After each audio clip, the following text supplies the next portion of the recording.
सीधी माँ आरटीओ के प्रभार माँ बतौर जो है आशुतोष सिंह भदौरिया साहब आए हैं और उनके द्वारा लगातार जो है एक नए प्रयास और प्रयास के साथ साथ सीधी में हुए रहे सड़क हादसन का रोके खातिर जो है उनके द्वारा नए नए जो है प्रयास किए जा रहे हैं। कहे कि लाइसेंस के एक प्रमुख मुद्दा सीधी के या आरटीओ विभाग में राहत है और राहत ऐसे है कि यहाँ जो है नौसिखिया जो है खुलेआम उनका लाइसेंस बन जाते उस सड़कन में गाड़ी तेज़ रफ्तार से दौड़ावे लागत है और कहीं ना कहीं एक दुर्घटना के वजह बना थी।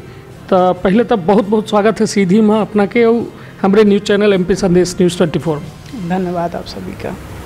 सर जैसे अब लाइसेंस को लेकर नई नीति का निर्धारण आप कर रहे हैं, क्या समस्याएं आ रही हैं? क्योंकि सर सीधी में किसी भी नियम कायदे को फॉलो करा लेना एक बड़ी टेढ़ी खीर होती है। सर क्या कहेंगे? पिछले 1 माह से हम इसको संचालित करने का प्रयास कर रहे हैं। एक्चुअली हमने इसमें सुधार ये किया है कि जो ट्रेनिंग स्कूल्स हैं, हमें ये खबरें प्राप्त हो रही थी कि ट्रेनिंग स्कूल में प्रॉपर क्लासेस नहीं दी जा रही हैं और बिना क्लास दिए ही उनको सर्टिफिकेट्स वगैरह दे दिए जाते हैं। तो एक हमारे यहाँ 2 ट्रेनिंग स्कूल हैं, दोनों को हमने नोटिस जारी करी है और उस पर हमने ये लिखा है कि आप विधिवत कम से कम 30 दिन की उनको क्लासेस देंगे और क्लासेस का भविष्य में हम निरीक्षण स्वयं करने जाएंगे। इसके अतिरिक्त क्लास में उनको थ्योरेटिकल ज्ञान दिया जाए एप्लीकेंट को कि आपको वाहन कैसे चलाना है और उसके बाद उन्हें प्रैक्टिकल नॉलेज दिया जाए।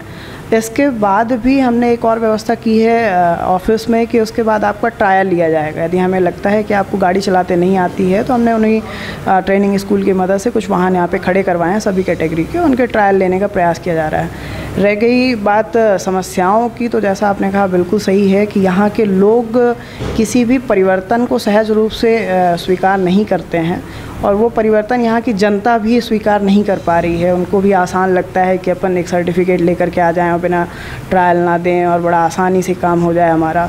इस वजह से थोड़ा सा भी व्यवस्थाएं डगमग भी दिख रही हैं।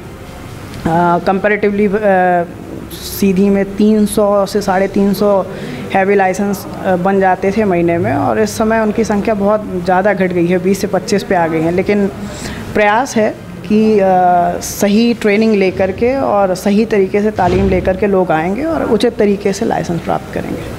इस तौर पर एक बेहद बड़ी बात की ट्रेनिंग के ज़रूरत का ही ज़रूरत ऐसे ही कि सड़कन में जो बेतरतीब वाहन चलत है, सड़कन के नियमावली के केहू पालन नहीं करे, कऊ में कब अपर लाइट में गाड़ी चलावे के, कब डिपर लाइट में गाड़ी चलावे के और अन्य कई ठे ऐसा नियमावली होते जो एक वाहन चालक का जाना बेहद आवश्यक है। सर सीधी शहर का भ्रमण भी किया होगा आपने और सर क्या दिखा यहाँ पे यातायात व्यवस्था को लेकर? आप क्या प्रमुख वजह क्या मानते हैं कि जो अव्यवस्था यहाँ रहती? अब प्रमुख वजह सिर्फ जन जागरूकता ही है। कुछ दिन हम रोड पे निकले हैं, हमें ये समझ में आया कि लोगों को यहाँ ये भी नहीं मालूम है कि चेकिंग होती है वाहनों की और ख़ास तौर पे आरटीओ की चेकिंग होती है तो बिल्कुल नहीं मालूम है। उनको चालान कटाना मुश्किल पड़ता है, कई नियम कायदे उन्हें नहीं मालूम है। सिर्फ उन्हें 2-4 पेपर मालूम होते हैं कि साहब हमारे पास फिटनेस है, परमिट है, हमने बीमा कराया है तो कैसे हम चलें, जबकि उनकी गाड़ियों में बहुत कमी है, लाइटें फूटी हुई हैं, बस चालकों परिचालकों के पास वर्दी नहीं है। तो सतत रूप से इस पर कार्रवाई की जा रही है, उनको चालान काटा जा रहा है, साथ उन्हें समझाइश दी जा रही है कि आपको ये नियमों का पालन करना है। हालांकि प्रक्रिया ये लंबी है, किसी को जागरूक करना समय लेता है और उसको अपन प्रयास करते रहेंगे जब तक भी यहाँ हैं और कोशिश करेंगे कि कुछ पॉजिटिव निकले और शहर के लिए अपन कुछ योगदान कर पाएँ। सर सबसे बड़ी यदि बात की जाए तो सीधी में अव्यवस्थित यदि वाहनों की बात की जाए तो सबसे ज़्यादा यहाँ जो ऑटो चलते हैं वो उनकी एक संख्यात्मक यदि बात की जाए, एक छोटा शहर है और छोटे शहर में जो संख्या है ऑटो की बेहद ज़्यादा है। उनको लेकर सर व्यवस्थीकरण को लेकर कुछ ऐसे प्लान क्या आपके द्वारा बनाए गए हैं कि उनको व्यवस्थित किया जाएगा? इसमें हमारी एक विचार है कि उनकी संख्या नियत करने के लिए नियम भी है कि यदि 5 लाख से अधिक आबादी है शहर की तो उस पर अपन कुछ कर सकते हैं। शासकीय नियमों को देखते हुए कलेक्टर महोदय के अनुसार या कलेक्टर महोदय की सहायता से अपन कुछ प्रयास करने वाले हैं। इसमें अपने दिमाग में है, हमारे है कुछ प्लानिंग, लेकिन तब तक के लिए अभी अपन नियत करने की तो बात नहीं कह सकते बिल्कुल हाल फिलहाल, जब तक कोई नियम अपन फ्रेम नहीं कर देते हैं। रह गई अव्यवस्थित रूप से संचालित होने पे, तो इसमें दोनों काम हमें करने पड़ेंगे। प्रवर्तन कार्रवाई भी करनी पड़ेगी, इन्फोर्स करना पड़ेगा, उन्हें सामान शुल्क काटने पड़ेंगे, चालान काटने पड़ेंगे और दूसरा उन्हें समझाइश भी देनी पड़ेगी। हाल फिलहाल चूँकि अभी नया शहर है हमारे लिए भी, तो अभी ऑटो वगैरह पे कार्रवाई तो नहीं हो पाई है, लेकिन निकट भविष्य में बिल्कुल उन पे भी कार्रवाई करेंगे और प्रयास करेंगे कि अव्यवस्था सुव्यवस्था में कन्वर्ट हो। निश्चित तौर पर सर मिले हैं तब हमका लागत है कि का पूछ ले, कहे कि हमका सवाल बहुत सारे हैं और जवाब जो है अपना के द्वारा जो दीन जाल लागे वास्तव में सीधी के भविष्य खातिर बेहतर है। वर्तमान तो जो में हो गया तो हो गया, मगर भविष्य बेहतर हो वो के खातिर हर अधिकारी बेहतर प्रयास करते हैं और वह सीधी का बेहतर बनावे चाहते हैं। सर, सीधी में एक बड़ा हादसा हुआ था, आपको ध्यान होगा, 54 लोगों की जान चली गई थी। बस जो है ओवरलोड थी, अनियंत्रित रफ्तार में चल रही थी। तो मतलब सर, ये बस संचालकों के लिए आप क्या कहेंगे कि सर सीधी में जिस तरह से न किसी शासन के नियमों का पालन कर रहे हैं बस संचालक, बसों में जो है न किराया सूची लगी होती है, न वेल ड्रेस्ड जो होते हैं उनका जो वर्दी होती है ड्राइवर की, क्लीनियर की और कंडक्टर की, न वो वर्दी में होते हैं। तो सर उसके लिए आपके क्या प्रयास रहेंगे, क्योंकि आप कभी आए हुए कम समय हुआ है शहडोल का, आप शहडोल में खुद पदस्थ हैं, सीधी भी आपको अतिरिक्त प्रभार के रूप में दिया गया। तो सर आपके लिए थोड़ा दिक्कत तो है, किंतु सर सीधी ये चाहती है कि कुछ व्यवस्थित हो सके। नहीं, बिल्कुल काम में कठिनाई है, लेकिन काम करने में पीछे बिल्कुल नहीं हटना है और काम करने में पीछे हटना हमारे स्वभाव में भी नहीं है। और रह गई बात बस संचालकों के, बहुत जल्दी अपन बस संचालकों की एक मीटिंग रखने वाले हैं जिसमें अपन उनको स्पष्ट शब्दों में एक चांस देंगे कि आपको एक निश्चित अवधि दी जाती है। उस अवधि के अंदर आपको ऐसी बेसिक प्रायोरिटीज़ जैसे आपको ड्रेस लगाना है, नेम प्लेट लगानी है, आपको खिड़कियों से डंडे कटवा देने हैं पीछे जो फ्रेम लगा रखते हैं, एक्स्ट्रा चेयर्स आपने कुर्सियां लगा रखी हैं वो हटवा देने। ये बहुत बेसिक काम है, इसके लिए कोई बड़े भारी नियम कानून और बड़ी कार्रवाई की ज़रूरत नहीं है। और यदि इन स्पष्ट शब्दों को वो सही तरीके से नहीं लेते हैं तो फिर दूसरा एंगल भी अपनाना पड़ेगा।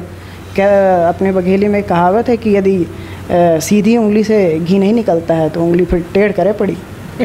निश्चित तौर पर एक बेहद अच्छी बात की देखिए कहा है, जिम्मेदारी सबके है। हालांकि यह दौर में, कोरोना के दौर में सब बस संचालक हुए, बड़े बड़े विभाग सबके कमर टूट चुकी है, किंतु हालात यह है कि नियमन के अनदेखी न हो, नियमन के पालन करब हमार अपना सबके जिम्मेदारी है।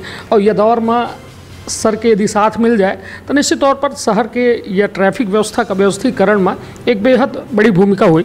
अब सर बात ट्रेनिंग सेंटर की जैसे हमारी आपके बीच चली रही थी, सर जो सीधी में 2 ट्रेनिंग सेंटर है, क्या आपने देखे हैं और उनका निरीक्षण हुआ है सर?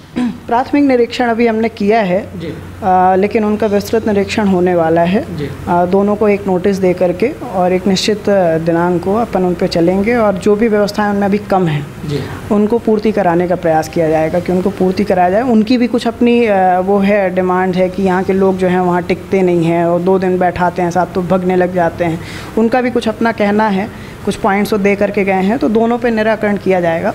मतलब एक ऐसा प्रयास कि संतुलित प्रयास हो, जनता भी नहीं परेशान हो, ट्रेनिंग सेंटर के भी कुछ पॉइंट सुन लिए जाएं कि उनकी क्या एक्चुअल समस्या है। तो इसको करते हुए एक विस्तृत निरीक्षण अपन को करना है और बहुत जल्दी इसको करना है। तो सर कब तक माना जाए कि ये लागू हो जाएगा और ये प्रमाण पत्र मतलब 30 दिनों को लोगों को प्रशिक्षण दिया जाएगा? ज़रूरी इसलिए है कि सर शहर में हम लोग रहते हैं, जब शहर के अंदर निकलते हैं छोटे छोटे बच्चे ऑटो लेके फर्राटेदार स्पीड में निकलते हैं, छोटे छोटे बच्चे गाड़ियां लेके निकलते हैं, माता पिता को भी। तो मतलब क्या आरटीओ कोई ऐसा जागरूकता कार्यक्रम भी करेगा आगामी समय में जिससे एक माता पिता के अंदर भी जागरूकता पैदा हो और एक अभिभावक जो गैर जिम्मेदाराना काम कर रहे हैं उनके लिए भी एक जिम्मेदारी का एहसास हो? बिल्कुल, हमारे यहाँ माननीय परिवहन आयुक्त महोदय के संरक्षण में ऐसे कई सारे कार्यक्रम हैं और निकट भविष्य में एक कार्यक्रम अपने यहाँ होने भी वाला है महिलाओं के लिए, वाहन प्रशिक्षण के लिए, जिनमें अपन ये ट्रेनिंग स्कूल्स की मदद लेकर के उनको प्रशिक्षण दिलवाएंगे। प्रथम 30 महिलाओं के लिए कार्यक्रम होने वाला है जिसके लिए शासन के द्वारा मदद उपलब्ध कराई जाएगी। और रह गई जागरूकता कार्यक्रम, तो पुलिस के द्वारा बहुत सारे प्रयास किए जाते हैं, उनमें पूर्ण सहयोग आरटीओ की तरफ से किया जाएगा और जो भी अपन से बन पड़ेगा।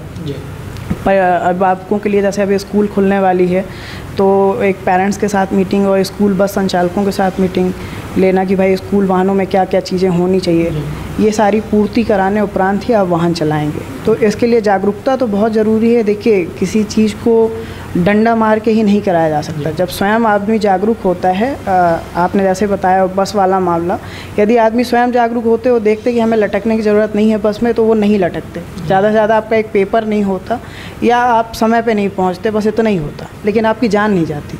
तो जनता को जागरूक करना तो प्रथम प्राथमिकता है।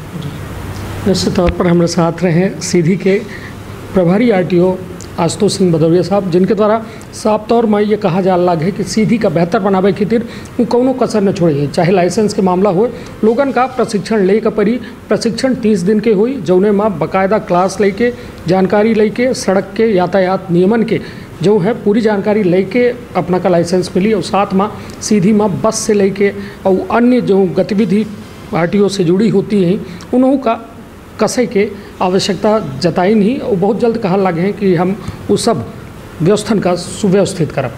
तो अपन बहुत ख्याल रखब, अपने परिवार के बहुत ख्याल रखब। धन्यवाद, प्रणाम।